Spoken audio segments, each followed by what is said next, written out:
নমস্কার বন্ধুরা, আমি ময়ূরী আবার একটি নতুন ভিডিও নিয়ে চলে এসেছি আপনাদের সাথে। আশা করি আপনারা সকলে খুব খুব খুব ভালো আছেন। এর ভিডিও শেয়ার করেছি দীঘার বিচিত্রপুরের অপূর্ব সুন্দর প্রাকৃতিক দৃশ্য। এবার বিচিত্রপুর থেকে আমরা চলে এসেছি ওশিয়ানা সি বিচে। চলুন এই প্রাকৃতিক সৌন্দর্যের ঘেরা সি বিচটি আপনাদেরকে ঘুরিয়ে দেখাই। আমরা দীঘা এলে প্রত্যেকেই old Digha, new Digha, science city, Udaipur এবং মোহনা এই কিছু কিছু জায়গায় ঘুরি, কিন্তু আমরা জানি না দীঘাতেও এত সুন্দর একটি বিচ রয়েছে। চলুন আজকে আপনাদেরকে ঘুরিয়ে দেখাই। আমরাও না এর আগে বেশ কয়েকবার দীঘা এসেছি, কিন্তু কখনো এইখানে আসা হয়নি। আজকে এই প্রথমবার আমরাও এই জায়গায় ঘুরতে এসেছি।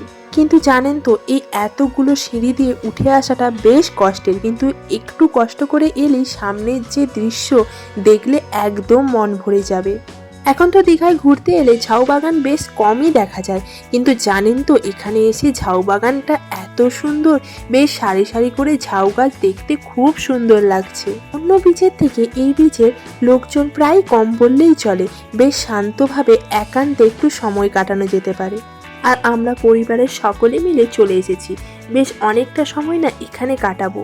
উদয়পুর এবং ঢেউসাগরের মাঝখানে এই বিচটি, আর এখানে সরকারি গেস্ট হাউসও রয়েছে, আপনারা এখানে এসে থাকতেও পারেন। বেশ সুন্দর একটি নিরিবিলি একটি বিচ। এই জায়গাটি এতটা সুন্দর, এলে মন একদম ভালো হয়ে যাবে। আমরা তো ঠিক করেছি দীঘা এলেই এরপর থেকে আমরা এইখানেই আসবো। বেশ সুন্দর নিরিবিলি একটি বিচ, যেখানে একান্তে বেশ অনেকটা সময় কাটানো যাবে। আমরা যখন এই বিচে আসি, বেশ কয়েকজন ছোট ছোট বাচ্চারা এইখানে ক্যারাটা প্র্যাকটিস করছিল, দেখতেও না খুব ভালো লাগছিল, কিন্তু সামনে থেকে ফুটেজটা নিতে পারিনি, কারণ আমরা সমুদ্রে নামবো না সেই কারণে। এখানে না বেশ সুন্দর একটি ওয়াচ টাওয়ার আছে, যার ওপর থেকে সমুদ্রটিকে দেখতে আরও সুন্দর লাগে।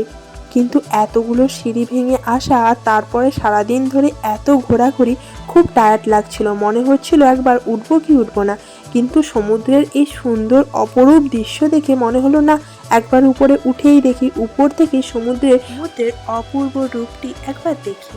এই দেখুন, আপনাদেরকে কিন্তু আমরা ওয়াচ টাওয়ারের উপর থেকে সমুদ্রটাকে দেখাচ্ছি। চারিদিকে নীল জল, একদম অপূর্ব সুন্দর লাগছে। আর এর উপরে যা সুন্দর হাওয়া দিচ্ছিল। আর এই যে সমুদ্রের এই সাইডে যে ক্রাউডিং এরিয়াটা দেখছেন, এটি উদয়পুর, এর পরের বিচ।